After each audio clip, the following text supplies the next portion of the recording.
Did you put him in 100 years?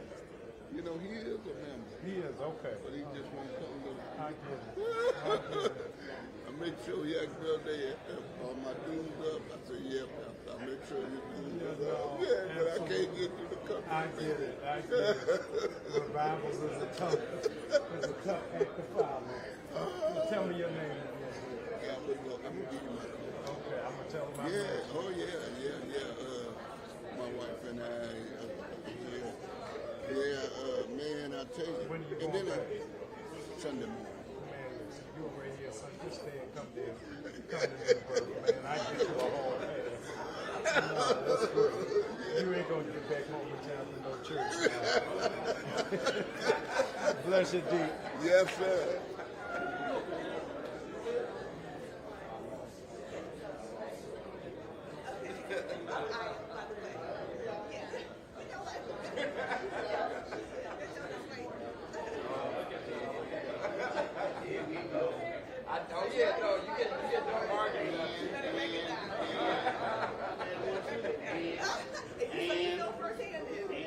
She read it out. I was an Allen before she was an Ellen. How you feel, man? Still here. I take one to know one. Good to see you, brother.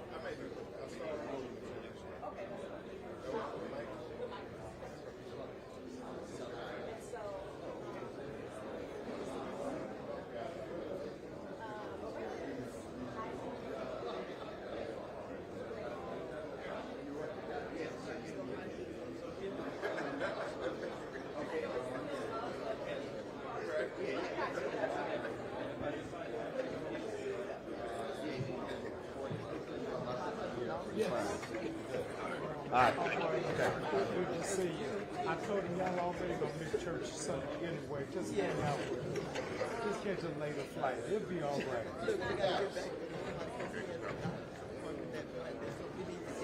Oh no, absolutely. Don't have to miss it. Right. Absolutely.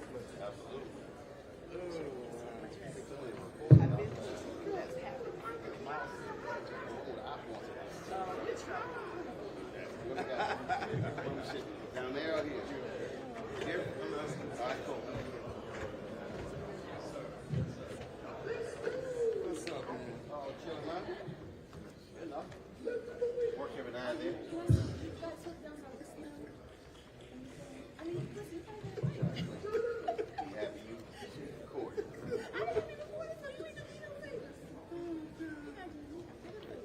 Y'all problematic, yo. Good morning. No. Good morning. See, you woke up this morning. You can see, taste, talk, hear, smell, and hopefully you are in your right mind. So there is so much to be grateful for. Good morning. That's awesome. I'm Tracy Knight, and I'm just going to open up this panel and turn it over to our esteemed moderator. Before we do that, we have to take a moment to thank our sponsors. Without sponsors like Amazon, who is sponsoring this particular session, we would not be able to bring you stellar workshops like you are about to partake in. So Amazon, thank you so much for being a valuable investor in the 100, in the work that we're committed to. So, without further ado, welcome to the Empowering Black Voters to Overcome Systemic Attacks on DEI, Black History, and Societal Access. We're going to be in here for about 90 minutes. There will be about an hour panel discussion and about 30-minute Q&A.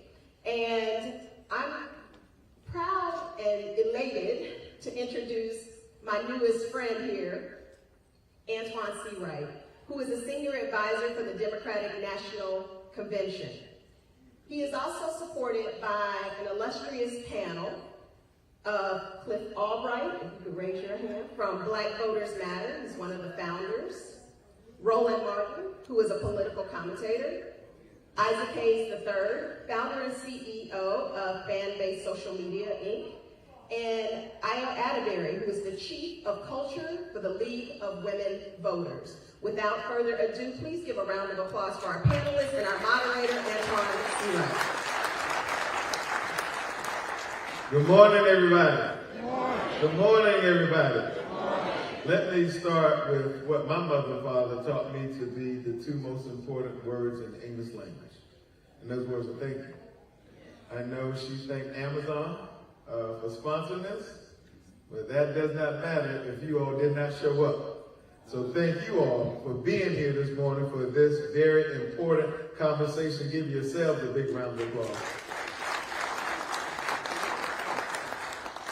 You know, it's good to be back. Last year I was here, as most of you know who were here last year, and we started this conversation around the importance of the black male vote. And most of you know from my work, both at the DNC, to re-elect this president, vice president, to make certain that Hakeem Jeffries, a black man from Brooklyn, is the next speaker and the first black speaker of the House of Representatives in Washington, D.C. Y'all should be clapping for that. But since 2014, I've spent a lot of my time traveling this country, talking about the importance of the black vote, but leaning in with precision about the importance of the black male vote. Because without a doubt, black women have carried their fair share in this country for many things, but black men, we have some work to do. And so I spent my time traveling the country talking about this. So we started this conversation last year.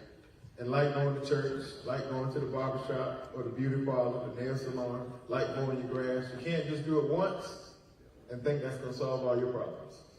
So here we are again, having conversations with an expanded scope when it comes to DEI and black history and societal access. So I am so excited and so pleased that you all will join this panel. I'm going to open up this conversation and allow the panelists to give a brief. Now in South Carolina, we mean Sunday school brief, introduction of themselves. They are very decorated and colorful in their own way throughout their careers and the work they're doing. But I'm going to allow them a minute and 30-second introduction of their own. I'll start here to my left. How you guys doing? Good morning. My name is Isaac Hayes III. I am the founder and CEO of Panelist. I'm an Atlanta native, been here my entire life. 20 years in the music industry as a producer and songwriter, and I am the son of the late great Isaac Hayes. If anybody doesn't know who that is. Yes. Applause. You know, you say that, the next question is, can you say? If the world depended on it, I can say that's easy. I started managing my dad's estate after he passed away, but in 2018, I got an idea that we needed to build an infrastructure in social media because black culture is the economic engine of social media. So I decided to found a startup called Panelist, which is basically, in my opinion, the heir apparent to TikTok and Instagram, but it's black founded, black owned, and invested in by people just like you, but it's for the entire planet. And so I've been fortunate enough to raise $11 million in 3 equity crowdfunding rounds. And I'm raising $17 million right now for our Regulation A round on a platform called Start Engine. So I'll tell you about that in a little bit. But my passion is creating black wealth and getting us into investing and owning infrastructure. So if we're not doing that, that's our thing. So I'm a new tech founder, but I'm a passionate tech founder. All right, thank you. And good morning, everyone. Io Atterbury here, the only woman on the panel this morning. Woo! And I am the chief of culture at the League of Women Voters. And how many ever heard of that organization? A few hands in the building, but it is an organization that's focused on defending democracy and empowering voters. In our role, it's a legacy organization, federated model. What does that mean? We have levels of league at the local level, the state level, and the federal level. And we are focused on DEI as a core tenet of our work. That's work that I lead as under in addition to governance and also membership. Why it's important for us? Because we do see it as a business case. The league is over 100 years old. It was founded with racist roots. Like if you trace any legacy organization in this country back, you're going to find that it had those are the beginnings. And the membership is most of our membership is over 60 years old, 80% white. And as you know, the American electorate looks like us. And if this organization is to last, then they must become more diverse, and include those of us that look like us and others in this room to go move forward. And one of our goals is to abolish the Electoral College. Why? Because we know the Electoral College is a backstop, again, with racist roots. So that's the work that I lead, and it's, you know, it has its challenges, but I'm glad I'm here to talk to you all today because it's work that we need to do in this room. So we're gonna have a family conversation today. But I will bring institutional lens to that conversation. Thank you. Don't give it up fire.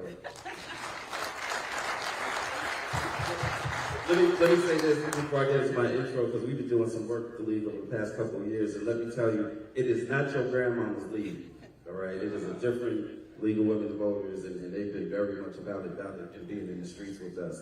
Let me make sure I'm in the right place real quick. Let me see if y'all can help me out. When I say black voters, you say matter. Black voters. Matter. Black voters. Matter. All right. So I am Cliff Albright, co-founder and executive director of Black Voters Matter. We are a power-building organization. We are not just a voting organization. We are a power-building organization, but we know that voting is one of the most important tools that we have to build power.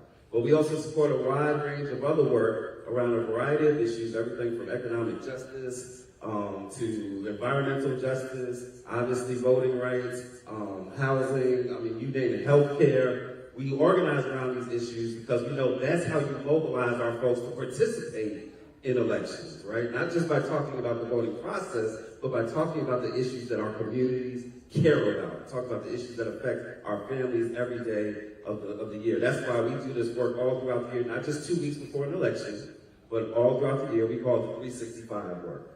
And so a big part of that work that we do, as I said, is also fighting for voting rights. You know, we've been involved in trying to get, and I'm sure we'll talk about it a little bit later on, the key legislation that, you know, we need across the country, the John Lewis Voting Rights Advancement Act, the Freedom to Vote Act. We'll talk about that some more. But the other thing that we do is we travel around the country motivating people as we drive around in what we call the blackest bus in America. Any of y'all ever seen the Black Voters Matter bus anywhere, seen on TV maybe, or maybe in your communities? Because we know that we've got to energize our folks, again, to get them to participate in these elections. And I'll pass it on the road. All right, glad to be here. All right, how you talking? I'm the only one on the panel. Yeah, the 100 black men. 70 brothers gonna be on panel of the Delta Convention. Yeah, let's see what happens then. Glad to be here. Tracy said I'm a political commentator. I'm like, yeah, but I'm actually host of Roland Martin Unfiltered, also founder of Black Star Network, and the reason that's important because we've got to be able to own and control our own media.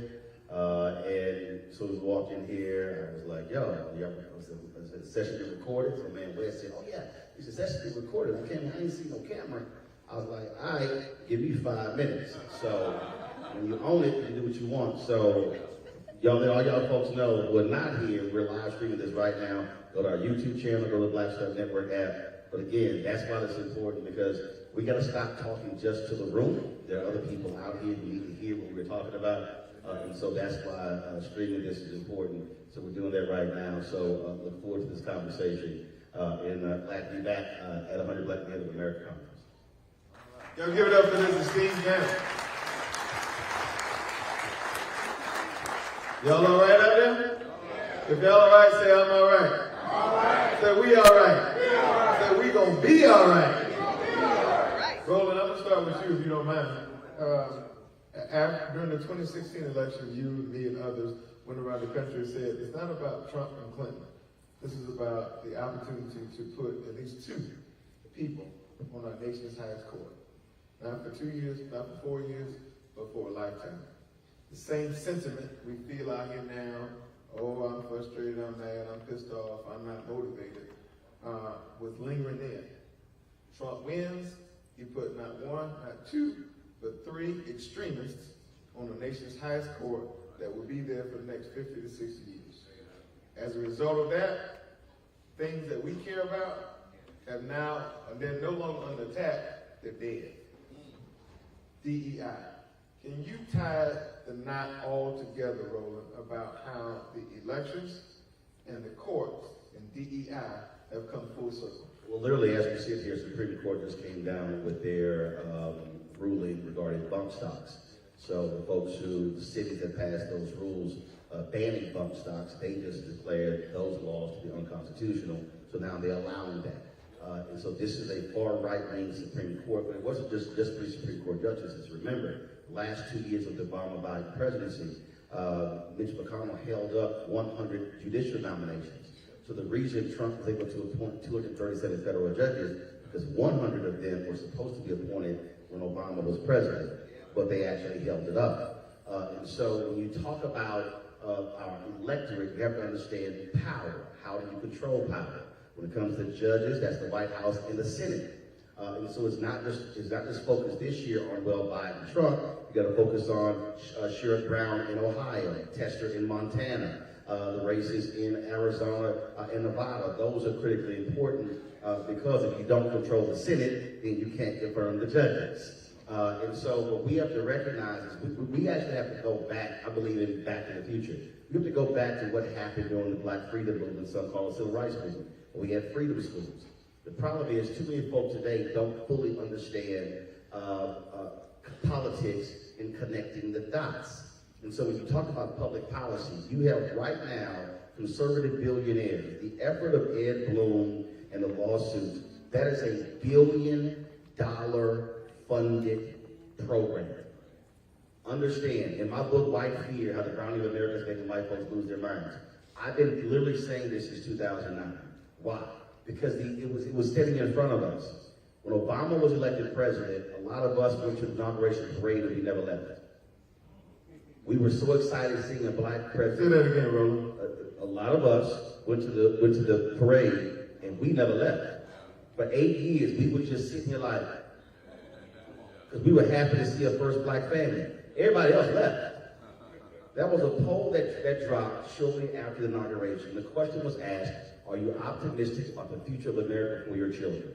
Every ethnic group, majority said yes. Only one group, less than the majority, said yes, white America. September 2016, a poll was asked, are you optimistic about the future of America economically for the next 10 years? Black people, lowest wealth, highest optimism. Latinos, second lowest wealth, highest optimism. White folks, highest wealth, lowest optimism. I told John Avalon at CNN, we are, in 2009, we are in the stages of white minority resistance. He goes, hold up, white folks are the majority. I said, but 2037 is the key, because they are going to be minority. When you look at black, brown folks become the majority. So the attack, this is a very specific attack. And they're using laws that were passed to benefit black people now against black people. They're using the 1866 Civil Rights Act against black people. So what we now have is this well-funded effort, and we have a completely disjointed effort on this side, and there's been no consistent, focused response. You've got Silicon Valley, the billionaires there, pulling billions of dollars out of various programs. They are now siding with Trump because they want to keep those tax cuts in 2025. So we have to understand every program. If you had a law firm, a corporation, I don't care what it is, every program that has been in place that has been about black advancement for the last 40 years is going to be sued. We better be prepared for the onslaught because it's coming, because they have a legal apparatus in place, judges in place, and if Trump wins, they are going to move forward and look at Project 2025. They literally have a provision in Project 2025 how they're going to target anti-white racism in the Justice Department. Trust me, that's their goal. Cliff, I'm going to keep this going because I think this is certainly fertilizer for the soil. You do a lot of work in states. We hear the former president talk about these things, these cases like DEI need to be settled in the states. We get so focused sometimes on the presidential election, we forget about the importance of local elections. Tie the knot between DEI and states having to say so. In my home state of South Carolina, legislation was passed to eliminate DEI programs from all state government agencies. That is the new wave that's happening, started in the South, is happening around the country. Can you talk about how tying those two things together, states' rights, local elections, building community? No, it's a great question. I mean, the first thing I have to say on that is, when they say things like that, like, oh, we wanted to go back to the states the same way they said that about abortion rights, right? There's a lot of stuff they say they want to go back to the states, but then what you see them doing, you see them trying to pass national bans against abortion, against contraception, IVF, and all that. And the same thing applies to the racial stuff. Oh, we want the states to decide it, but then at the same token that they're acting at the federal level to end all the things that Roland was just talking about. So it's really a dual strategy. They're trying to do it at the federal level, but also at the state level. But to your point, what goes on in these states is critically important. We say all the time that in fact, and even more narrowly, what happens in these counties in a lot of these states. Because we say it all the time, it's our rural counties in the South that are often the laboratory. It's a petri dish where they concoct all this stuff. And then they take it statewide.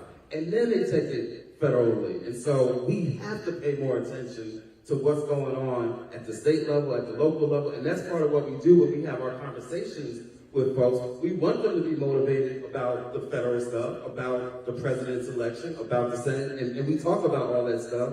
But for some people, especially folks, not necessarily like the folks in this room, folks that aren't regularly engaged, right? For folks that aren't super voters, the best way to get them involved, the on-ramp, is usually something local. It's that local ballot issue, that local referendum, right? Or maybe it's that local state house seat, because what's going on in these state legislatures, y'all, is crazy. Banning books, banning education, banning AP, all the other stuff. So we have got to have conversations that connects all these dots, that lets folks know, yes, we got to be involved at the presidential level, and we got to get accurate information about what's going on with the presidential election.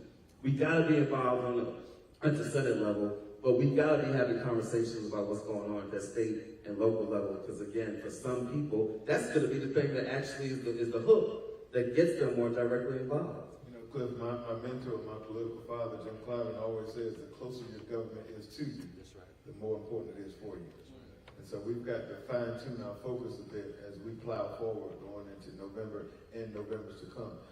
To our dear sister who came to disrupt this black man conversation. I know black women have always historically been disruptors, and she's further proof of that. Look, when we talk about the attacks on DEI, when we know because of this president and this historic vice president, black women are in roles and positions that they did not even have the sense to pray about or pray for. We also know that black women own more businesses than ever before in the history of this country, and all the great trends that are happening because of black women. But at the same time, when DEI is under attack, black women are under attack.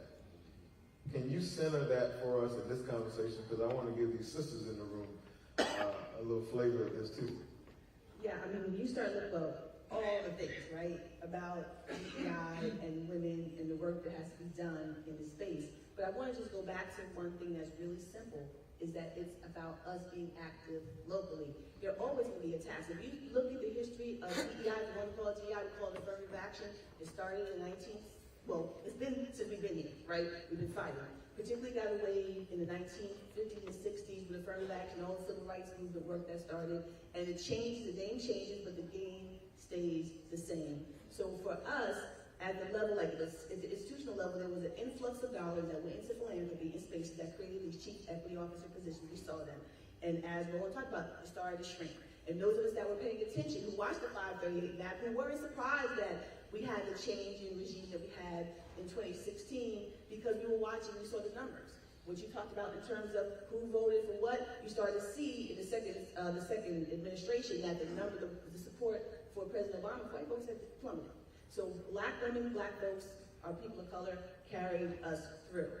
And we still have work to do. For black women, we're under assault in all the ways. There's medical apartheid. There's all the things about, who saw the report about black women and maternal health, maternal death, right? We're highest rate, and particularly areas where there's affluence, right? So we have to think about, we have to go back to our old school kind of each one, teach one. The freedom schools you talked about, right? We've kind of gotten away from that because we left our communities. We are now sometimes in integrated places. We have great accommodations. And so we are now looking at a system that's doing what it was supposed to do, but it's shifting. And And so we have to be smarter and thoughtful, not smarter is not the word we're looking for, but we have to be more thoughtful about how we approach these things. So education, so for instance, I'm gonna make a plug for the work that I do. Vote 411 is one thing that we have for legal women voters, where you can go get information about what's happening in your community, understanding the issues, and being active locally. Who's on their PTSA? Who goes to their city council meetings? Right? Like those things, and they apply to Black women, they apply to all of us. And Black women are usually the credible messengers. We have to be better, all of us have to be better users of social media. What does it mean? And what messages are we getting? Are we having these visceral reactions to different things? So I want to say it's all looped into our experience as Black folks. Black women are under attack, Black men are attacked, we're all under attack, and we have to continue to we have to go back to some of the things that we've lost or haven't been paying attention to in terms of how we build community, build relationships, and energize each other, and get people to understand that what's important to them, what are the voting issues that are important, particularly our young folks, right? And it's hard to make that connection. The idea that you should do this because your ancestors said so, because you were told that that people did this for you in the past, that doesn't land with them, because they need to know about now. How does this impact me day in and day out? And they don't understand that the government is actually not working the way it's supposed to. Senate is supposed to hold the executive branch, right, accountable. They're not supposed to line up. We got a situation where people are lining up because they want power. And so our power is in the connection, the building, and getting out here and protest and vote. Hold accountable your elected officials. As Ron talked about, we still celebrated, but we didn't do the other part of it, which is we need to be out here continuing to push. That's what's next for us. We can't take our foot off the pedal because the system is running away from us. And we've got to go back to some basics about how we actually build civic engagement. Thank you. To Alec Hayes, the brother who can sing on the panel. No romance without finance. No romance without finance. Political romance, social finance, you name it. No romance without finance. When we talk about these attacks on DEI, there's a financial component to it that hits us harder in the wallet than it does other communities. Can you lay the groundwork for that? Elaborate further, but I want to make sure I target. If the University of Florida eliminates the DEI jobs, that means some Black person is out of a job. Correct. When George Floyd was died, millions of dollars were pledged to billions were pledged to DEI programs. Most of that money never showed up in the mailbox. The financial component. That money was supposed to be allocated to programs to impact our community. The money never showed up. They're eliminating jobs. Round the circle, if you will, about the financial implications when programs like DEI are under attack or eliminated. Well, see, I don't know if okay, I'll say this. I understand diversity, equity, inclusion, but I also question that because I'm someone that's lived in Atlanta my entire life. I don't know, anybody in here from Atlanta, like live here, if you live here, raise your hand. Anybody? Okay, cool. So it's not very many people. I want to tell you this. Living in the city of Atlanta my entire life, I've never felt like a minority. Never. Never one day. It gives you a different perspective, a different energy. I've never felt second to a white person ever in my entire life. I don't know what that feels like. And that's a different energy that you have. When you don't live in a city like Atlanta, I say you grow up with something called like a minority existence or a minority mindset, understanding that white supremacy runs everything, and you fall second, third in place or whatever and try to fight your way through that.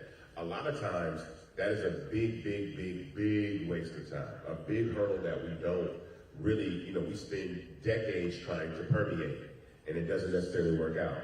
I saw myself as a young man see a city like Atlanta that was crafted from religious leaders leaving the church and going into politics.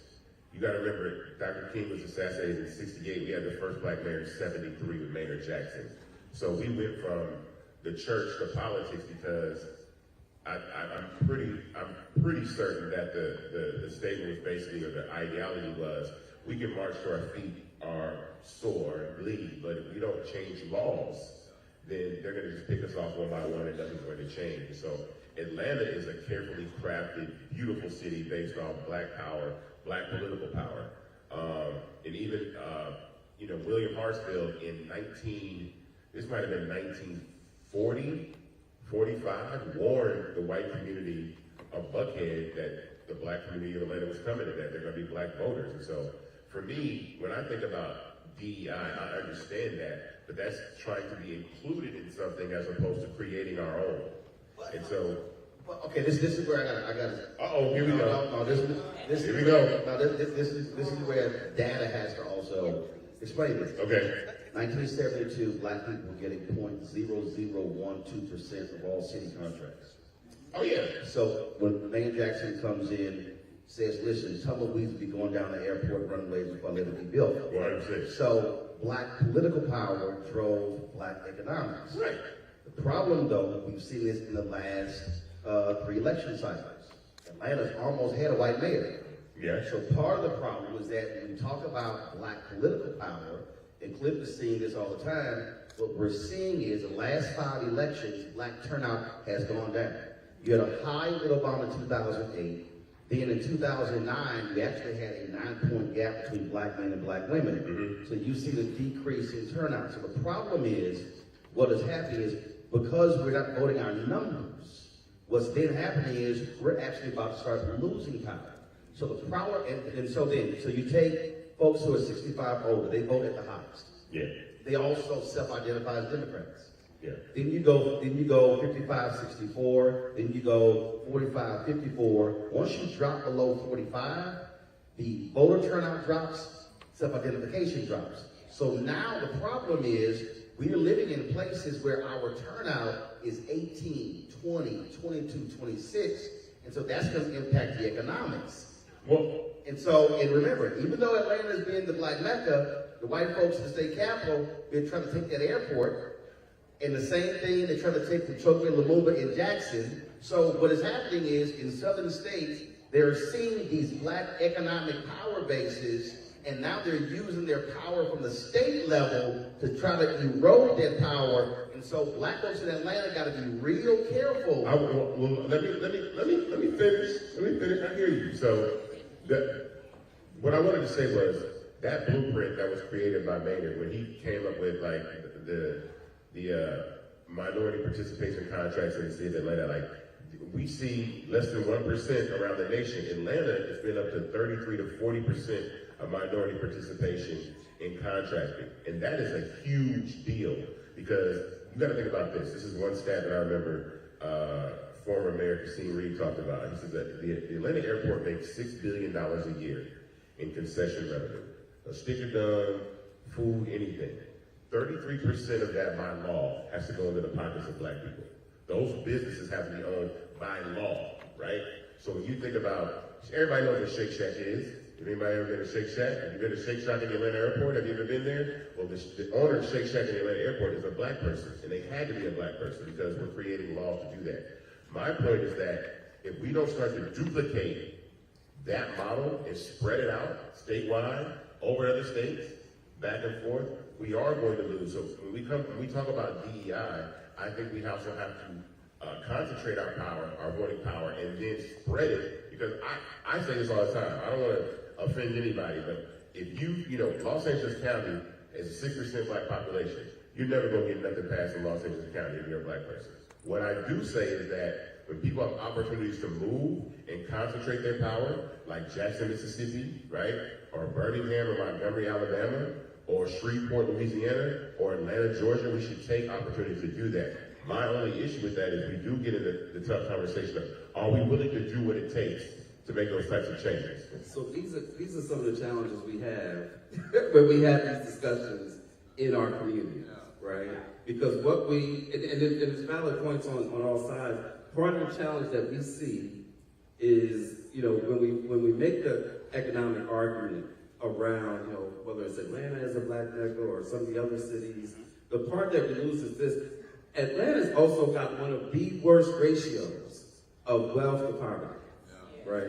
Even within the black community, right? And so sometimes when we have these discussions and I think this connects to Roland's point about like the decreases in turnout. We're having an economic discussion, and we got a whole segment of our community that has not benefited from the fruits of some of the economic development. And then and that's part of the reason why in a city like Atlanta, why we run the risk of having a white mayor is because when we say, hey everybody, this is the Black Mecca, you got segments of the Black population that are like, this ain't no Mecca to me. I'm not benefiting from that. And so we have to be prepared to be able to have a discussion that recognizes all of that, because what happens is if we don't have a discussion and deal with that lived reality, we can't act like they're crazy. We can't act like they're just lazy. We got to deal with that lived reality, because if we don't deal with it, that's when the disinformation comes in. That's when the people start coming through and say, see, your cities are failing you. Those Democrats are failing you. You need to come on over to our side. In every piece of disinformation, there is a sprinkle of truth.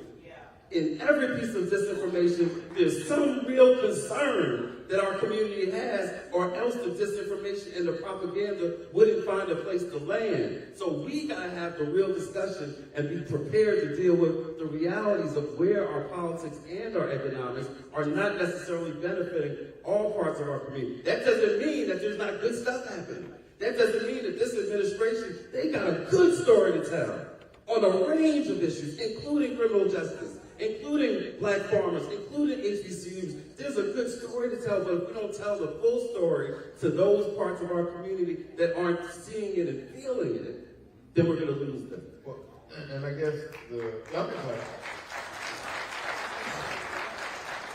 and I guess I started this point, and Roland, I think you have appreciation for this, is that all progress ain't permanent.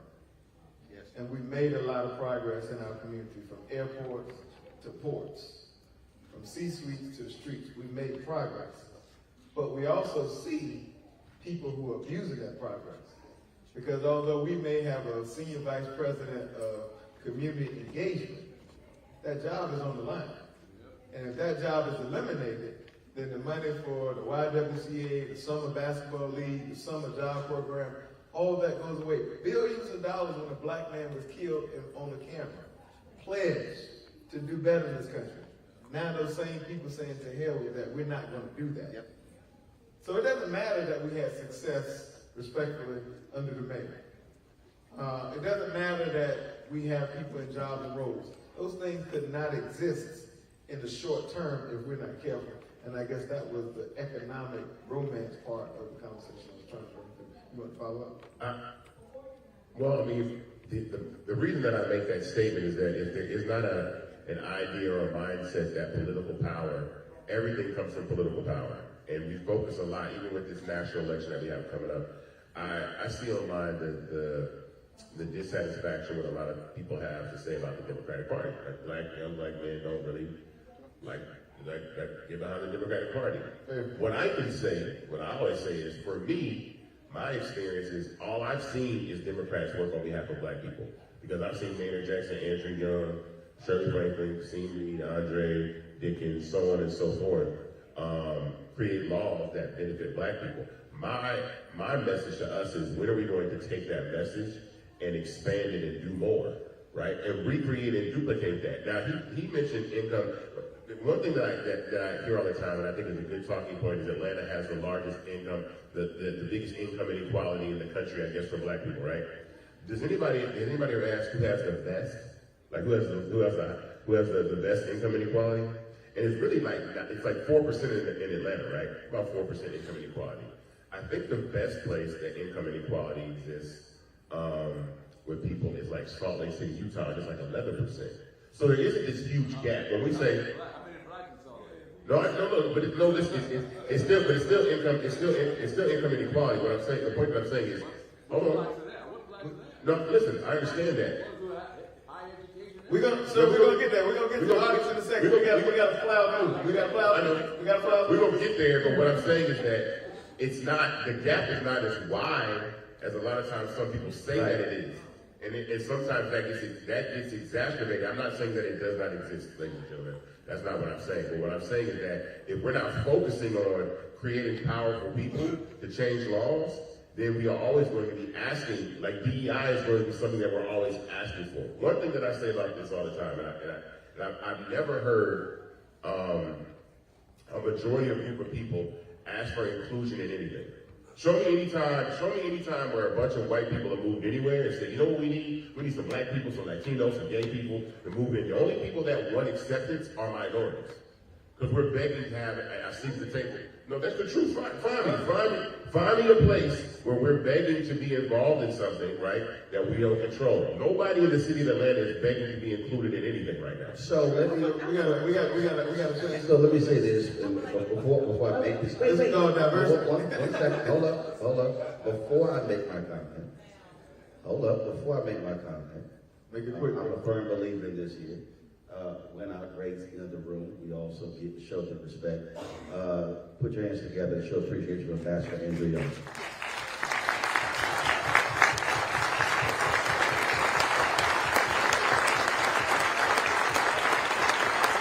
The good alpha man. What we have to understand when we're talking about politics, that is economics. Elon Musk is the richest man in the world.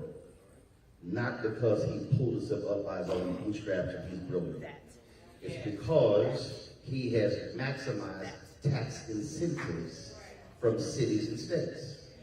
Jeff Bezos gets tax incentives to build warehouses and bring jobs to places.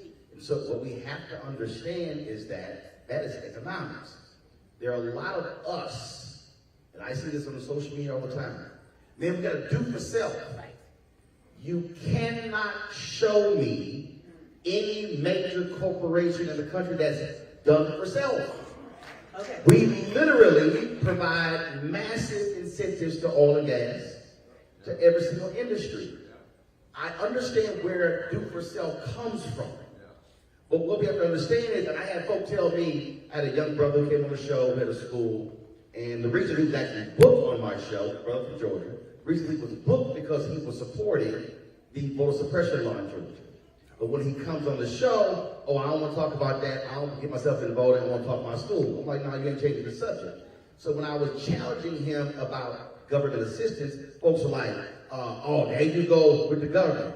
Well, guess what? The school that he was trying to get for young black boys was a public school.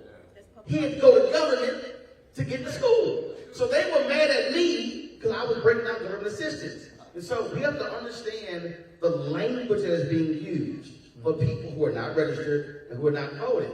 And so what we're doing is too many of us are having 30,000 feet conversations, and we're not saying on the ground how this particular policy, that a bill that was passed, impacted this person. There are black people right now who are saying, man, my pockets were full when Trump was president, not realizing that a Democratic controlled Congress passed the bill.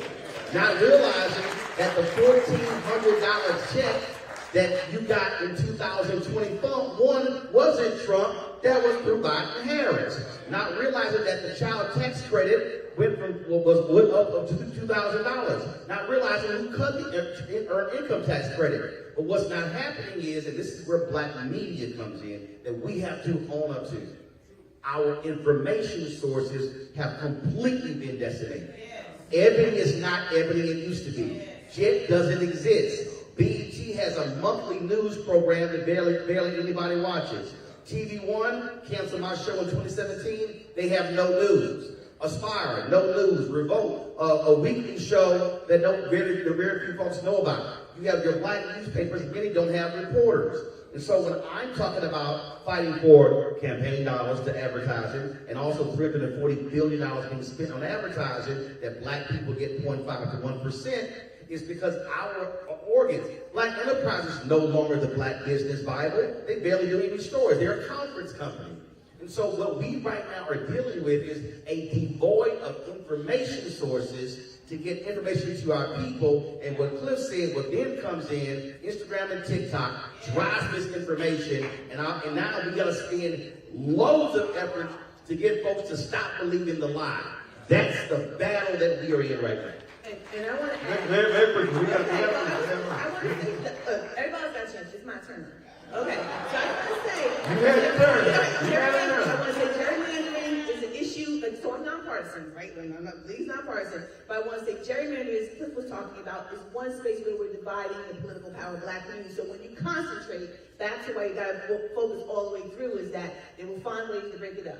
Right? That's one thing. But also, when you're talking about people ask for handouts, I want to reframe DEI. I want to reframe this. This is our stuff. Our ancestors built this, and all these things built on the backs of the labor that's provided. And what we're saying is, we have been denied access and opportunity. Not to be work hard. How many hundreds of black communities were decimated, drowned, or burned down when we were thriving over the years, and then put us behind it, continue to happen. So when you talk about DEI, it's not us asking for a handout. It's the same. We pay the system. I pay my taxes. We pay taxes. Part of us pay more. Most of us pay more taxes than our billionaire folks who get government assistance. But because they're on the upside, they get their money before the system. Those that get on the outside of the system, get talking about taking money from, taking their money out of the system. So what I'm saying is, this is about us building power and talking about what we deserve, what we've been denied, and now we've been moving forward to take that. That's all I'm saying about that. Cliff, we're gonna plow through these next set of questions here and try to get through as many as we can. Cliff, you flirted with it, let's state it, misinformation, disinformation down south, we call it lies. Black people are the #1 targets for it, in particular online, where I'm told by some of the research we've gotten back at the DNC that 60% of all people are not getting their information online. Traditional TV's out the window. Roland, you kind of touched on that. Talk about how we as black people have to be careful about our information sources and where we're getting information quickly. Yeah, I mean, you know, they have been very strategic about trying to find, one, just in terms of where they're advertising. They are, unfortunately, the conservative side has actually been better at micro-targeting our community. There are ads running right now on some religious stations that half of our community knows nothing about, but they are targeted to segments of our community with like anti-LGBT information. They're going hard on them. And so they're picking out, and then there's some stuff that they're targeting to black men, right? Which is a whole discussion, because we really need to have the black men discussion. Trying to get there. You're trying to get there. So I'm gonna leave it alone. We're gonna circle back to it. I lost my train of thought talking about black men. But the disinformation is very strategic, and it's on a range of issues. It's on, like I said, LGBT, it's on the economic stuff, it's on criminal justice stuff, and the crazy part is some of this disinformation that they're putting out there is on topics that there's actually a strong story to tell. Like, how many of y'all have heard that this administration has done nothing on police accountability, right? People upset we didn't get the George Floyd Act, which is true, right? But check this out. We marched in the streets for months to get justice. Spurred on by what? Breonna Taylor, George Floyd, Ahmaud Arbery. At the end of the day, it was the Department of Justice that prosecuted those who killed Ahmaud Arbery. It was the Department of Justice that prosecuted those that killed Breonna Taylor, because the Negro in Kentucky refused to do it, right? It was the Department of Justice on top of state charges that came in and also did hate crime against Chauvin, who killed George Floyd. That was the federal level, right? Then you add on all of the work, and let me just say this right here. Kristen Clark and the Office of Civil Rights at the Department of Justice, they've been balling, y'all. Yesterday announced against the patterns and practices against Phoenix Police Department. That's right. There have been 10 patterns and practices investigations under this administration, 1 under Trump. Exactly. So holding police departments accountable, holding even corrections, even prisons for deaths happening in jail. So I'm saying, but still you have the disinformation out there. Some of it gets spurred on by some black influencers, right? Some of them are black influencers who are actually billionaires or multi-billionaires, right? So they got their own set of interests, but for whatever reason, putting out disinformation about some of the stuff that has actually benefited our community. So, but the problem though is, and I've said this specifically to the White House, they haven't talked about it. So the problem is, Biden has this view of we need to create a wall between the White House and DOJ. I'm like, dude, you appointed the Attorney General. That's your guy. I said, I just understand. And when I say, I've said it to the VP, to the Chief of Staff, I'm like, I don't understand your DOJ, you're putting prison guards, wardens, cops in prison. Y'all, not one time has Karine Jean-Pierre talked about it from the podium. I said, so the impression in the public is y'all ain't done nothing. I said, you haven't even told your story. This is where messaging comes in. And so we just have to understand that, and this is how, this ain't a Democratic conversation for me. This is a black conversation.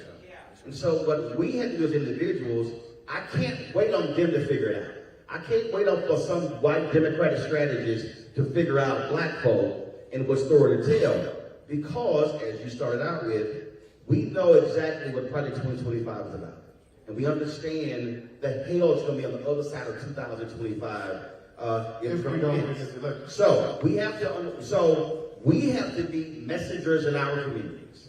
What needs to be happening right now in every single black community, you should be organizing town halls, having discussions, and actually taking the questions. So for the people say, man, I don't know what they're doing. Your deal should be, fine, we're going to answer the questions, but we have to understand the role that we have to play here, because I'm telling you, the strategy that they are, Leo, they are sitting on multiple billions. 2 billionaires have taken over Texas.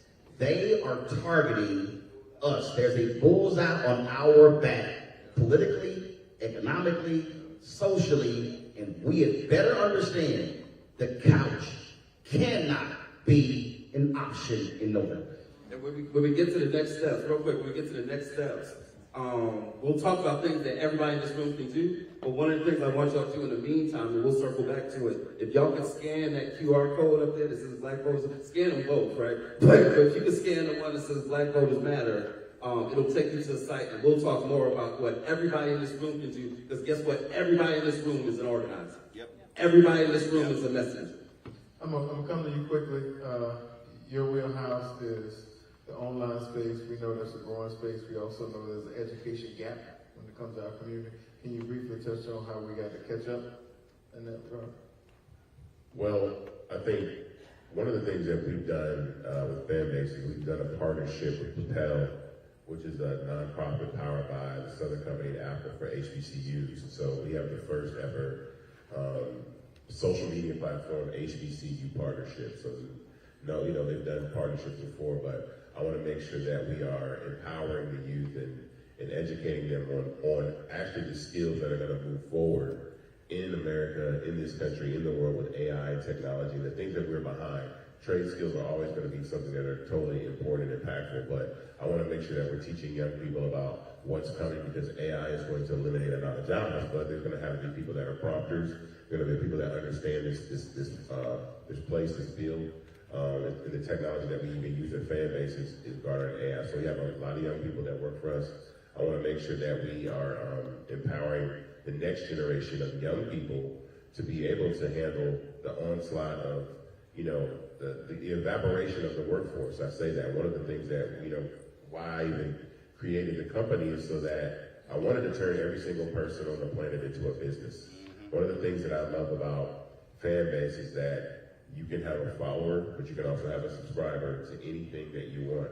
And it gives the person the ability to build a business just off having a social media platform to create content and monetize. That's any type of content. I know we've seen before, but there's been a lot of things that we've done that revolutionize social media, as far as even the way that you can actually purchase subscriptions and so on and so forth. And so if we are looking at the technology sector, and I think all of this for me boils down to building multi-billion-dollar companies, and I'll say this for us, is educating people on building multi-billion-dollar companies and exiting.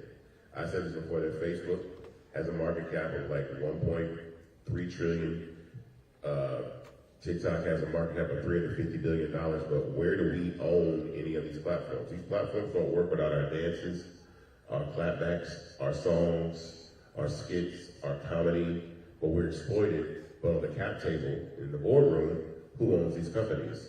And so I can proudly say that I can have a conversation with any of the CEOs of any of these companies and say, I dare you to say that your apps don't work without black people. And they don't work without black people. And so my point is like, if we don't own infrastructure, right? And so this is the thing about, the conversation that I think is most important is that these tech companies are fueled by already wealthy individuals that come from money. Like Jeff Bezos, he started Amazon with $100,000, I think, from his father-in-law, right? Elon Musk's father had money, Trump's father had money, so we're not building opportunities to create generational wealth through technology. And I know real estate is one thing and retail investment is another, but when we scale these businesses and we're not creating infrastructures that we own, what we typically do is we add our energy to an infrastructure and then they monetize it. One of the first things, everybody knows who Grandmaster Flash is, but I gotta say this. Everybody knows who Grandmaster Flash is. The first time that Grandmaster Flash DJ'd on 2 turntables and a mixer, somebody should have pulled him to the side and said, don't show another person what you just showed me. Let's go figure out how to build turntables and mixers. Because everybody that's going to do this is going to need the infrastructure to do it. Fast forward to today, Pioneer, Technics, Serato, they own the DJ industry, and they've literally created a piece of hardware off his idea. He's the one that put the 2 turntables and the mixer together and do that. Now you got the DJ industry is like a $16 billion a year industry. That industry should be owned by Grandmaster Flash. He should own that industry. So I'm in the business of creating infrastructures rather than being customers to our creations. Antoine, we also have to challenge our organizations. We are literally steps, and was it this floor, Ambassador Young, where Dr. King spoke, 1967, the last, it was right here. Okay, that speaks where do we go from here? 1967, August of 1967. I got it on my phone. One of the most important, I dare say, the most important program that Dr. King initiated, actually came from Reverend Leon Sullivan, was breadbasket. The problem that we are operating is we are walking around thinking rapport without realizing that we're actually driving the market share of many of these companies. The reason you had a significant number of black millionaires created by breadbasket is because they leverage black people to say, if you do not do business with us, we won't do business with you. It wasn't just that speech on August of 1967. He literally said the exact same thing on April 3rd, 1968. Why am I saying organizations? We have significant organizations, Divine Nine, 2 million plus members, 100 black men. We can run down the line. How are our organizations leveraging our power to force those corporations to spend the billions they promised at the George Floyd? We're not. So what's happening is, when we are sitting here, oh, why aren't they doing this here? But we're not moving as a collective. Again, if you go listen to the April 3rd, 68 speech at Mason Temple, Dr. King talked about collective. So part of this deal is, if we're talking about building more black millionaires and billionaires and building black business with capacity, that means we have to begin to operate as a collective. We have to have our organizations. The problem right now is too many of our organizations are operating insular, their own business, and not thinking outside of that. You do not have a single black organization that has taken the lead to challenge corporate America by saying, you made the promises of billions of dollars, where's the money? You know why? Because our major civil rights groups got significant money, NAACP about 140 million, Urban League in excess of 100 million, Black Lives Matter was about 90 million, and other organizations, and folks were satisfied. The problem with that is, and I'm just going to use Pepsi as this ain't got nothing to do with Coca-Cola in Atlanta, but I need us to understand money. PepsiCo did a deal with the National Urban League to stand up black restaurants, 5 years, $10 million. I absolutely support it. PepsiCo wants to drive $100 million in receipts to black-owned restaurants. I didn't support the idea. The problem is they can't track it. So how you know you're going to drive it? PepsiCo spends $3 billion a year on marketing. If PepsiCo committed 5% of the ad budget to black media, that's $150 million a year. That's $750 million over 5 years. And you tell me of the three, which has a greater impact on black America? 5 years, $10 million, $100 million in receipts for 5 years, or $750 million? You do not have us challenging PepsiCo saying, how much Pepsi do black people drink? So why aren't you investing in black-owned media? It's $750 billion over 5 years. Now, that's just media. Take that and now apply it to 30 other corporations. We need black organizations to stop being focused on internal business, stop being focused on a company writing them a check for a banquet, and saying, we are here to drive billions of dollars to black people, because when we do that, then we can actually sponsor the damn breakfast. The sister right here, so she started yelling and screaming at us again. Education. Yes, I wanted to say, like, it's all about education, right? And it's so important. The reason why they're pulling back a little bit of education they have about black history, which is American history, it's not separate and apart from, but we've allowed it to be segmented that way. We have to think about education all the way up the chain into understanding civics, understanding how money works, financial literacy. Someone mentioned financial literacy earlier, but understanding how money works.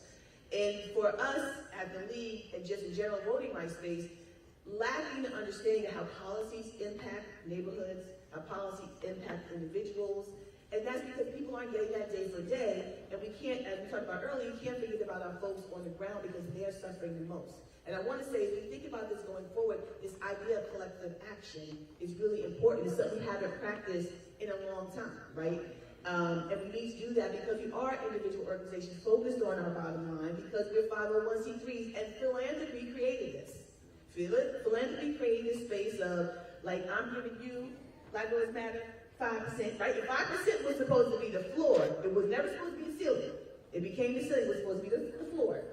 And so it's like... Black lead don't get 5. We get 0.5. Yes, 0.5. And that's the fearless one. We're not even going to go there with that. But, you know, it's thinking about education in a large spectrum, but it begins with us touching young people and helping them understand the value for them, and then spreading out. So it's each one teach one, each one reach one, or at the individual level, thinking about the community level with organizations, because we at the League, we partner with Black Lives Matter. We partner with the SPLC. We're looking to the future, just specific about the elections coming up. We gonna talk about it? Can I just say something about that real quick? You can. Okay, we're thinking about, like, what you're gonna encounter. AI robocalls. Who's ready? Who's prepared for that? The voter purging that's gonna take place. Who is all those pieces, the mass purging, the voter intimidation, the challenges. We want to make sure folks not only in the front end understand the issues that are coming and why it's important for them to go, what is in their self-interest, but also be prepared for the obstacles that are going to be put in their way. And the obstacles, we talk about people being lazy and being apathetic, but that's not what this is. This is about people, this voter suppression is about paying you low wages, not giving you PTO, and then closing the polls, limiting the polls in your area so you can't get there. And we have to just make people understand, help them put a voting plan together come this fall. That's what I'm going to say there. Y'all give it up for this family.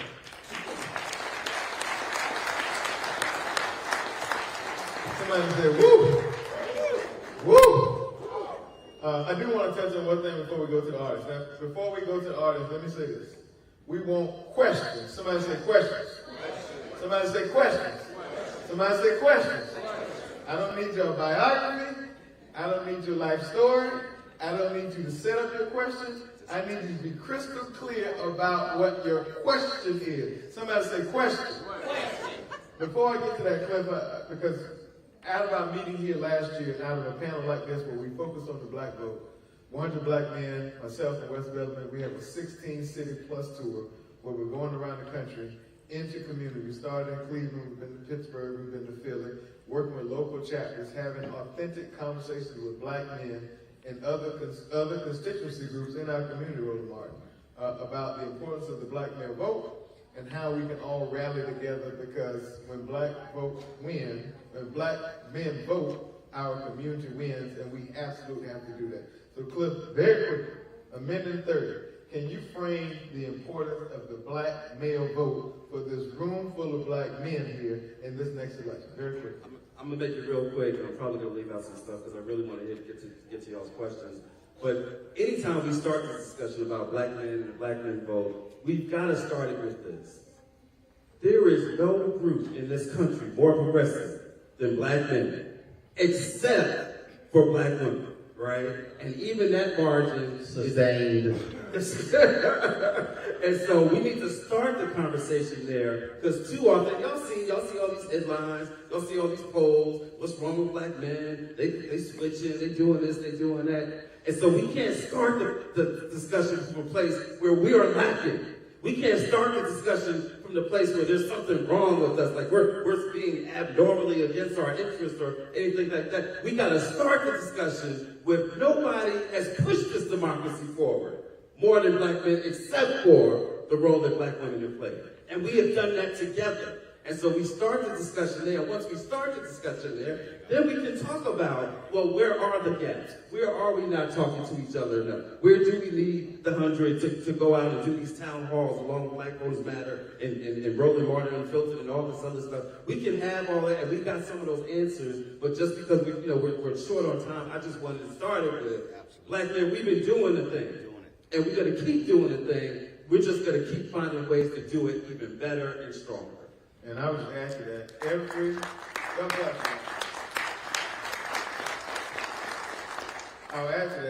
social movement in this country, arguably in the world, has been fueled by black people being on the front line, leading the effort. This moment that we're in, where we have to plow forward, should be no different. When we talk about the power of the black vote, it's black men and black women, not one or the other. Because there is a strategy out there to divide us. To say that black women are the only ones who are doing it, or they're the only ones who can do it, or that black men are somehow or another drifting to support a white supremacist by the name of Donald Trump. We can't let that narrative seep into our community. We have challenges, yes, but we can't let that narrative seep into our community as if it's a reality. Questions? Somebody say questions. Questions. Quickly with your question. There you go. What would you say, or what is your suggestion when you feel like DEI is being used as a weapon against you as a double-edged sword? So I happen to have a friend, right? So I would say the language used is historically marginalized communities. That we have a system in play that has the cumulative advantage of whiteness and the cumulative disadvantage of blackness. We don't have to just say, we're talking about historically marginalized communities. It's not because we just are, again, it is about making space for everyone, and historically marginalized communities have been denied, and we're talking about access because we're not included, and we need to be represented in the space in the same representation we have in the community, in the demographic. I also need us to not fall for the DEI okey-doke. Now remember, if you read Ellis Cose's book, The Rage of the Privileged Class, today's DEI person was the 90s and the 2000s global diversity officer. Yes. Before the global diversity officer in the 70s and 80s, it was the vice president for community affairs. That was the Negro who went to all the black events with big checks and small amounts. Okay? So understand, that's the history of this. So the problem is, what we do, we fall for, oh, I had a meeting with the head of DEI who has no budget, who has no P&L responsibility. So we have to not fall for the trap. A company that is real about DEI makes it a part of their P&L. A company where it's all about performative, that's the sin of black personality. But also keep in mind, 75% of all DEI jobs are held by folks white. So we can't get sucked into the DEI conversation, and also where we the only ones fighting, and we also have to do this here. Now this might make some of y'all uncomfortable. There's been no group that has benefited more from affirmative action DEI than white women. And the problem is, right now, the folk who are fighting for DEI look like us because we haven't challenged enough white women to say, where the hell y'all at? Because y'all been getting paid, and we've been fighting for the program, but y'all sitting right here. So that has to, but I'm saying that has to happen in a broader way. Thank you, Roland. I'm gonna pull a Donald Trump on you and cut your mic. You can try. Good luck. Hey, my name is Ken Wainwright, and I wanted to ask just openly to be able to partner with each of you because I worked up at the Capitol. One and two initiatives that we were pushing was for a labor task force with African Americans to help African American men, women being able to partner up and use technology to open up more jobs, especially for single parent mothers. One of the biggest problems that we face, and this is something I would love to get a comment from each of you, is that we had so-called pro-black, so-called pro-labor legislators who never made the time for us, even though we had the legislation and we put it together. And you had Republicans, unfortunately, who actually made time. I'm not Republican. I don't have a Republican vote in my body. But it was so disappointing to see our own people not make time for us. This is the question, because What's the question? is being able to partner up with this. What do you combat when there's legislators who are African Americans who are not making time when they're at that Capitol, but they're over there campaigning as if they're pushing for us? I think the question is, what do you say to hold black legislators accountable and folks accountable who are in the Capitol, who advocate and fight for programs?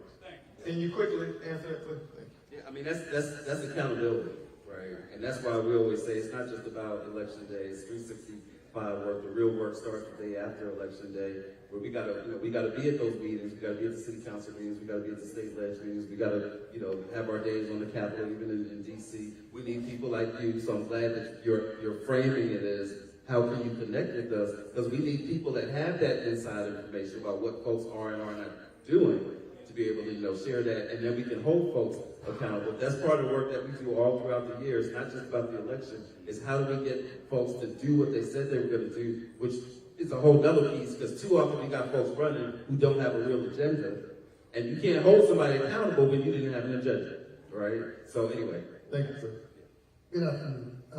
Simplest chocolate. You said earlier that we have work to do at the Democratic Party to get black families. My question is, there's work to do, but there's nothing out there for a straight black male on the platform for me. When I talk to other black males, they say ain't nothing for me, so why need to go? Well, I'm glad you brought that up. He said there's nothing from, His question is from a platform perspective, what's the agenda for black men? I'm glad you brought that up. And I'll answer it. So, we are, I heard the straight part, but I'm not going to deal with that. I'll deal with that. Yeah, because we got to deal with it. I want to answer the general question. Yeah. The black male agenda. So we are working on the campaign in the White House, putting out a straightforward black male agenda in the next couple weeks or so. And you will be able to see that, hear that, share that, but also that's for the next 4 years, but we have to remind folks what's been done these past 4 years. And I think because part of the information gap as I've been traveling the country is, if I ask the question, can you name 2 things that the Biden-Harris administration has done for black people, most people can't do that. And so it's a double task, educate, but also inform about it. But Antoine, ask him, what are your 3 issues? What are your 3? 3 things you care about. Well, what are your 3? I can't hear. Prison reform. Okay, prison reform. Abortion, I do care about, but it's not the biggest thing for me. Okay. Reproductive freedom. Okay. And I care about economic wealth. Okay, you care about economic wealth. First thing, what this administration did, which Obama did as well, they unbundled federal contracts where Republicans bundled those contracts. 2, they've had 3 successive years where you had an increase in the number of black-owned businesses and also resources being driven to those businesses. That's actually happened. Now, when you say prison reform, I've done every time they've thrown a warden or a jailer in prison, I've done the story. They have imprisoned more corrections officers and wardens in the last 4 years than in the previous 3-4 administrations. Last point, when you talk about issue of reproductive rights, that's also a privacy issue. We have to understand that the reproductive fight ain't just about abortion. The ruling the other day is in there. They are also going to be going after birth control. They're going after any number of things. So they're going after in vitro fertilization. So we need to understand, don't get something to somebody else's deal. Say, those are your 3 things. What have they actually done on those 3 things? They've actually done this stuff. What you need is the information to back it up when you talk to the folks. And let me just tell you on the economic piece, cut black child poverty in half by 50%. It was up to $7,500 checks that came by way of the American Rescue Plan. That's the fastest language for it. That came from Joe Biden and Kamala Harris. That $100 billion went to save and rescue small black and brown businesses during the pandemic. That came from the Biden-Harris administration. The executive order that Cliff mentioned, where we banned the federal chokehold, banned no-knock warrants, held police departments accountable like the one in Phoenix that was just announced yesterday. That's because of an executive order by the president. When you talk about reproductive freedom, the black woman vice president, who we will hear from shortly, has been on the front line advocating for what this White House has done by way of the executive order. But we cannot do that unless we have a House and a Senate who will give the president something to sign into law to codify these things into law. So again, there's a lot to be done, but we've got to give you the information to be empowered to talk about it. That's what we're talking about. And I'm aware of all of it. But the messaging from the White House is for terror. I got you, and that's the whole point of me being here. Which is why we're not going to wait on them. We're going to develop our own messaging. Listen, when Chuck Schumer celebrated those 200 federal judges, the White House went, 200 federal judges. I put a graphic out that said 200 federal judges, 58 black. So again, we can't wait on them to figure out how to message to us. We got to message to ourselves. So the electoral college, can we get rid of the electoral college? Without the electoral college, the last Republican president would have been George Bush 1. No. Go ahead. No. We have a plan for that as a league. We're going to do it, and so our plan is to start with one person, one vote. National popular vote is a way to get there, but that's a goal for us. And we have, I don't know all the stats on it, but we're working towards that, and we will do that over some time. I'm sorry. The reality is that's in the Constitution. You got to have Congress pass it, then you got to have 2/3. You got to have the ratification of the Constitutional amendments, and them small states ain't giving up that power. So we'll see. Okay, yeah. Hope, you gotta have hope. You're right. We'll see. And it's strategy, right? Hope is not strategy. That's strategy. Okay. Good afternoon, guys. Thank you, brother. The question for Ike and Roland. I hear you guys talking about the lack of spending in the black community, black media. Yeah. Is there a collective that exists, or are you guys open to creating a collective so we can go after that money as a group?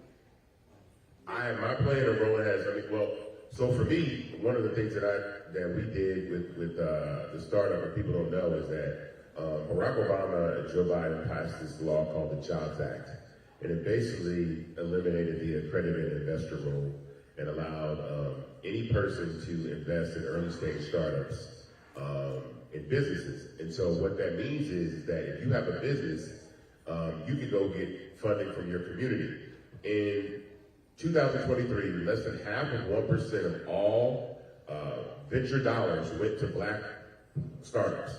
Less than half of 1%. It's crazy, like less than half of 1%. So what the Fearless Fund has been trying to do and is now being attacked for, we weren't getting that money anyway, so now they cut that off. With equity crowdfunding, which is what we've done at Fanbase, because the majority of the investors in Fanbase, over 15,000 investors, they're African American people. So for me, I always want to create the conversation that we can invest in our own businesses and scale those businesses. There's a guy by the name of Orrin Michaels who invested in Uber in 2010. He put $5,000 in the Uber in 2010. He was already rich. So not some guy that's like anybody does that. He put $5,000 in the Uber in 2010. In 2019, when the company went public, his $5,000 was worth $24 million. None of y'all ever got a call for that. None of you guys ever got, y'all can put $500 in the Uber and turn it into $2.4 million. The point that I'm making is that we have to start investing in our own businesses and the ability to scale our businesses to exit. So for me, that's why I created. How much does it take for somebody to invest in? Oh, the minimum to invest in Fanbase is $399. Now, mind you, I've raised $11 million in 3 rounds, and now we're raising $17 million. The importance of this is there is no black-founded, black-owned tech startup that rivals Facebook, Instagram, or all these people. The people that are on the cap table of Fanbase. See, I've seen Fanbase go from a $20 million company to a $50 million company to an $85 million company to a $160 million company. My point is, I'm going to scale Fanbase to a $100 billion company, and we're going to exit. Real quick, the first 10 people that invest in Fanbase today, right here, will match it. Black Rose Matter will match it. So that's $4,000. The first 10 people that do that, Wow. will match up to $4,000. That's fine. But go to start. Tell them where to go. Go to startengine.com/fanbase to invest in fanbase. Because again, like this is critical, because when you hear these large exits, these people selling these companies, like Be Real just got sold for $540 million. It was only around for 3 years. Those people invested in that company, sold that company, and that's a bunch of rich people walking around that built those companies off the power of black people, and we don't own none of these companies. And that's what frustrates me. I have to answer this question. We have tried to do the Black-owned media collective, but Negroes don't want to cooperate. No. This is a fundamental problem that we have to confront. We try to do that, but what's happening is, one, corporations know, how can I pick off the least expensive Negro? You cannot have a cooperative if folk then go cut individual deals, because you're not going to increase your power. So the problem, and we've tried to do this. I have said to the other black-owned media folk, if we walk in as a collective and demand X amount of dollars, we can figure out once we get the money how to split it up. But what happens is, we cool with them, so they funded this, we fine with this here, and I'm sitting here going, but they still at 1%. When we called out General Motors, they said, oh no, we're spending more than that. We said, what's the number? They said, that's proprietary. We were like, oh, we supposed to believe y'all? They admitted they were only spending 1%. We forced them to agree to spend by 2025, 8%. But here's the game. We made it clear that's black-owned media. They were like, no, diverse. I'm like, no, I'm speaking for black people. I'm not fighting for nobody else but black people. So we have got to learn in the black-owned media space, I'm not fighting for black targeted. I'm fighting for black-owned. There's a difference. And that's part of the problem. That's why we still are having an issue. And you know what happened? A lot of those companies got money after George Floyd's death. Guess what happened last year? Softening of the market, start pulling back. Then they calling me. I'm like, your ass been missing for 3 years. You should have stayed with the collective. Yeah. So that's the problem that we have, the inability for black folks to say, to move as a collective, which is what King talked about April 3rd, 1960. I'm going to ask my panel to shorten the answers because we got a short amount of time and a few more questions. What's the question? Hi, my name is Kyla Mormon, and I think this is a good conversation, but a lot of times it's hard to begin the conversation and even get past the question of, are people see Trump and they're like, neither. How do we even approach conversations like that, especially for young people who feel really discouraged right now? Cliff, take that question quickly. One person answer. Cliff, take that. Real quick, the simple answer is, we don't start it with Trump or Biden. We don't start it with any candidate. We start the discussion with, and I think Roland asked the question to the brother, what is it you want? Like, what's important to you? What's the issue that you're passionate about? And we have a conversation. We center the person. We center our community, not the candidate, not the parties. There are clear differences between the candidates and clear differences between the parties, but we don't center that. We center you, and we center you, we center whoever it is that we're talking to. That's what starts the discussion. But too often when we started with, are you registered? You're not registered? Okay, bye. Or are you for Biden? You for Trump? Okay, bye. Then when we center the wrong thing, that's a conversation killer. I'll also add this very quickly. When we tell some folks, now look, y'all, we all know somebody marched for us, somebody bled for us, somebody died for us to vote, right? And that works for some folks. But for the folks that aren't engaged, that doesn't work. That's a conversation killer. We can't center that in. It's all true, and it's important. But when we start the conversation with that, that can be a conversation killer for the person that fundamentally wants to hear what's in it for me and my family and for my community. Where am I in this discussion versus the candidate, the party, or even the historical piece? But one of them will win. That's right. What's your question? Joseph, Milwaukee. What can we do as 100 black men to actually get the younger people out to vote? Because the same message that's been portrayed to the millennials and up does not reflect. Hold on, what city you say you're from? Milwaukee, Wisconsin. Praise the Lord. Start right here. If 50,000 people in Milwaukee had voted in 2022, who voted in 2018, you have a black United States Senator. So what you need to do when you get back to Milwaukee, take out young folks.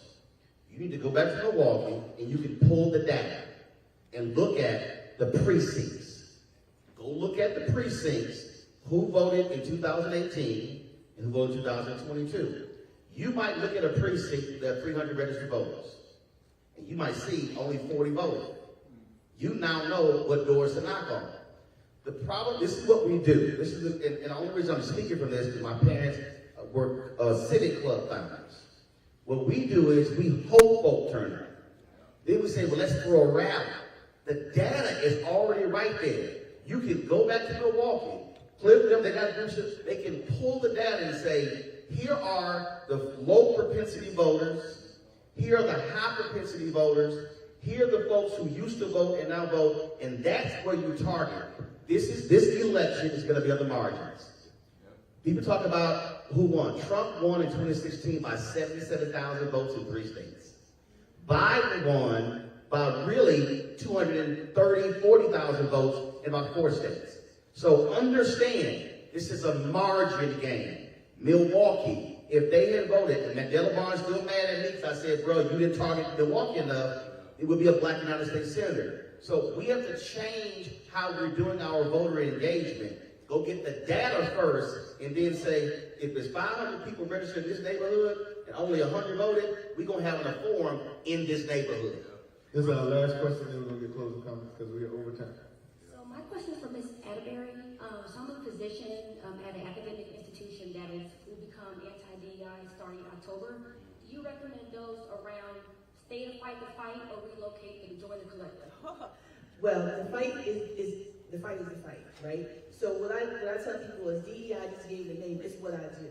So we don't have to talk about it, we need to be about doing the work. So it depends on how comfortable you are. It's my personal brand and mission that everywhere I go, I think about my community, I try to make space for them. But I don't need the DEI label to tell me to do that. So I just think that's my answer there is, and what you feel comfortable, because, as Ron said, what I'm talking to my folks about is we say it, but I want you all to do it. I'm trying to make it in the work, not about the title. Let me just say this real quick for the brother from Milwaukee. Anybody else that wants to get involved in reaching out to your community, connect with us, scan that QR code. That's QR code specifically for our texting program, because we layer our street and door outreach with texting, social media, build all that stuff, right? But texting is one of the easiest way for me to get folks involved, like in a setting like this. So scan that code. It'll connect you to, we do texting Tuesdays every Tuesday. And we do it the same way that Roland just said. We'll say, okay, we want to hit these precincts in Milwaukee this week. Or we want to hit these precincts in Ohio in preparation for that Ohio referendum that they had last year. So anybody that wants to get connected, please scan that QR code. We got tons for you to do, and we got the resources to help you get it done. That was it. And for the league, we have local and state leagues across the country. LWV.org, we have issues that they work on that are local. So also join and connect with League. And League in Action. We also have Outreach Circle. We have 2 League in Action Outreach Circle that also mirrors what Cliff was talking about. We partner with them. So, and this ground game, it's a ground game. We're going to talk about it's not a 9-to-5 joint.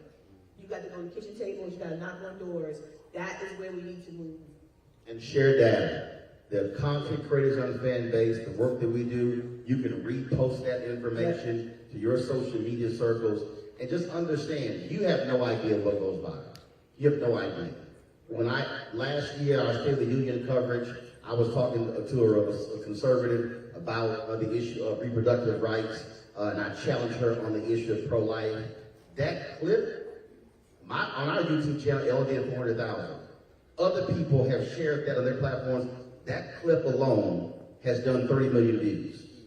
So you don't understand. So you have to be using your social media also to drive messaging. That's my whole point. So this is a collective thing. It's not, hey, I'm gonna wait for Antoine to send us some graphics. No, hell no. If I see a graphic, no, straight up. If I see somebody put a graphic, then I will sit here. Oh hell yes, I will copy and paste that damn thing and repost the hell out of it. But again, that's how we have to do this. No, look, as we close that, Roland's right. I am giving you all your deployment papers. This thing don't work if all of us don't work, period. Right? I don't care if you don't like Joe Biden. I don't care if you don't like the vice president. But you gotta like your community enough to know the difference between who's fighting for you and who's fighting against you. And that's what this election is about. It's not about the difference between two evils. Donald Trump is an evil man. Amen. Joe Biden is not an evil man. You may not agree with him, but he's not an evil man. So let's not buy into these narratives, this misinformation that we hear online in our communities. Educate yourself. Don't be a fool, but exercise your ability to know and to vote, because that is what's going to move us forward. Y'all give this panel a big round of applause. Now, I need to follow instructions. I'm told there's a survey that you all can. Yes, they can download it if you have the app on your phone. If you have the app on your phone, download the survey. Give us high marks. What app? What the one like man app? The conference app. Some folk don't know. Yeah. The conference app. The conference app. I ain't assuming. Information back. Download the conference app, fill out the survey. Thank you all for being here. We look forward to seeing you next year, but certainly we'll see you all next door as we welcome the first black woman vice president of these United States. Lord.